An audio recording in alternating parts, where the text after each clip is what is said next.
Se estima que en 2019 el 3,5% de la población mundial era inmigrante, una cifra que ha aumentado del 2,8% del año 2000. Pero, ¿cómo sería el mundo si no hubiese fronteras? ¿Cómo cambiarían las poblaciones? ¿Qué impacto económico tendría? ¿Y es cierto que hay relación entre inmigración y crimen? Este vídeo es en colaboración con el Mapa de Sebas, el cual en su vídeo nos enseña 5 fronteras raras del mundo. Os dejo el enlace en la descripción. La empresa Gallup realiza una encuesta mundial cada pocos años, en la que pregunta cuánta gente desearía emigrar de su país y cuál sería su destino favorito, solo uno. Podemos empezar con los países más deseados. De los 150 países encuestados, tan solo 42 tienen un saldo migratorio positivo, entre la gente que vendría y la que se iría. Los 3 primeros países son de habla inglesa: Estados Unidos, Canadá y Australia. El resto del top 10 lo componen países europeos y petromonarquías. España, en 9ª posición, ganaría 17 millones de habitantes, lo que supone un incremento del 36%, un porcentaje que es el menor de los primeros 10 países. Sorprende que un país como Italia, en el puesto número 111, tendría un saldo migratorio de menos 5 millones de personas.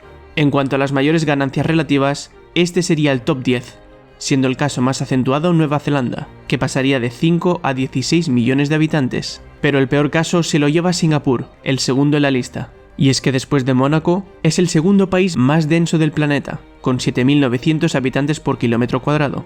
Como veis en el mapa, no es que haya mucho más espacio como para triplicar la población, y es que entonces pasarían a tener 25.600 habitantes por kilómetro cuadrado, más apretados que sardina en lata. ¿Y qué hay de los países hispanos? Tan solo 4 países tienen un saldo positivo. Panamá, Costa Rica y Uruguay entran en la lista junto a España. Por el otro lado nos encontramos a México, que perderían más de 25 millones de habitantes, aunque el más perjudicado porcentualmente sería El Salvador, que perdería el 40% de su población. En cuanto a los países que más población perderían, Nigeria tendría una tremenda pérdida de 92 millones de personas, superando incluso a China y la India. En términos relativos, estos son los 10 países con mayores pérdidas, donde hasta el 70% de la población de Sierra Leona se marcharía. Por último, agrupemos por continentes. Europa estaría en la cabeza con 120 millones de personas más, lo que supondría un incremento de un 15%.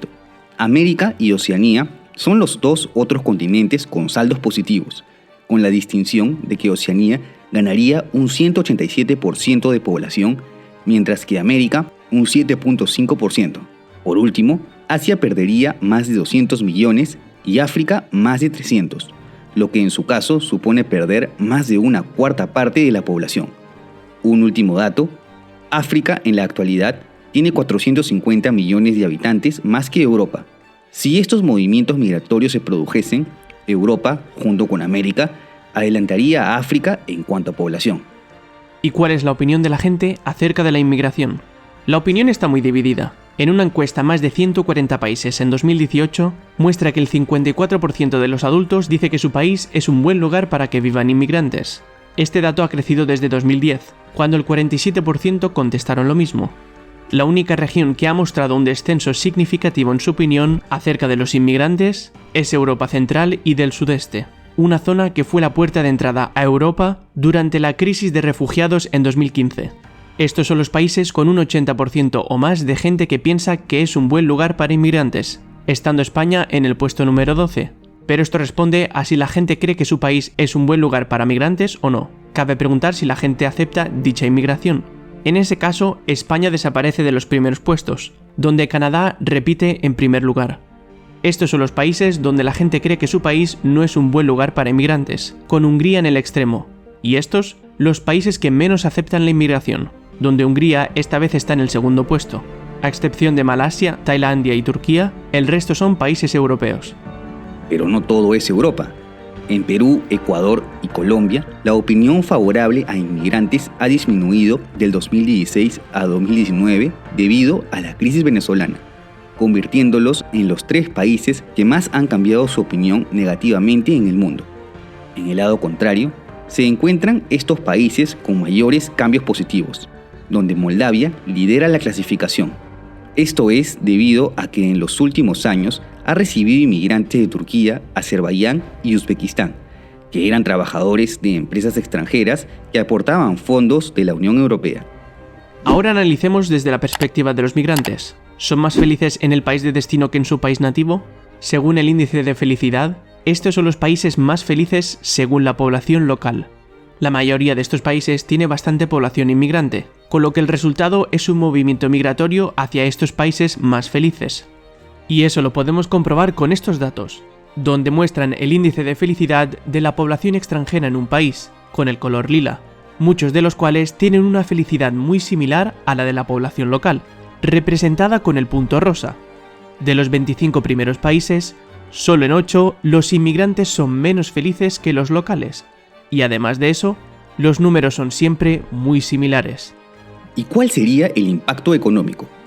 John Kennan estima que los inmigrantes de media doblarían sus sueldos, mientras que los trabajadores locales apenas sufrirían una disminución del salario real y en el largo plazo esto deja de ocurrir. Nathan Smith concluye que las fronteras abiertas acelerarían el progreso de la tecnología. Cuando la gente emigra, las ideas circulan, interactúan e inspiran nuevas ideas, aunque también avisa de que los trabajadores locales verían bajar su nivel de vida. En otro estudio, Michael Clemens apunta que abrir todas las fronteras en el mundo supondría unas ganancias en el PIB mundial de entre un 67% y un 147%.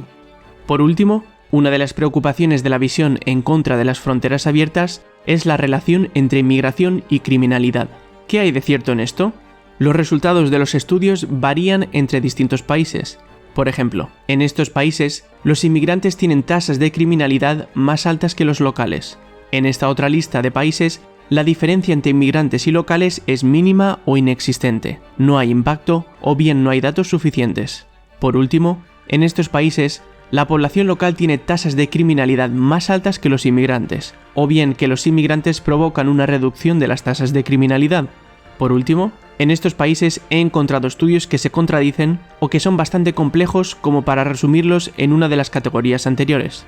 Con resultados tan distintos, es difícil determinar si en un mundo con fronteras abiertas el crimen aumentaría, disminuiría o se mantendría igual. Sin embargo, algunos estudios sugieren propuestas para mitigar dichos problemas. Por ejemplo, estudios en Estados Unidos y en Italia muestran que el estatus legal puede explicar las diferencias de delincuencia entre los inmigrantes legales y los ilegales, muy probablemente porque el estatus legal conlleva mayores oportunidades en el mercado laboral. Otro estudio en Dinamarca reveló que la concesión del derecho a voto a los inmigrantes redujo su tasa de criminalidad. Sé que es un tema bastante polémico, pero podemos crear una conversación con opiniones distintas de forma educada. Te pregunto, ¿crees que debería haber un mundo con fronteras abiertas? Comparte la respuesta en los comentarios y suscríbete para ver más vídeos como este.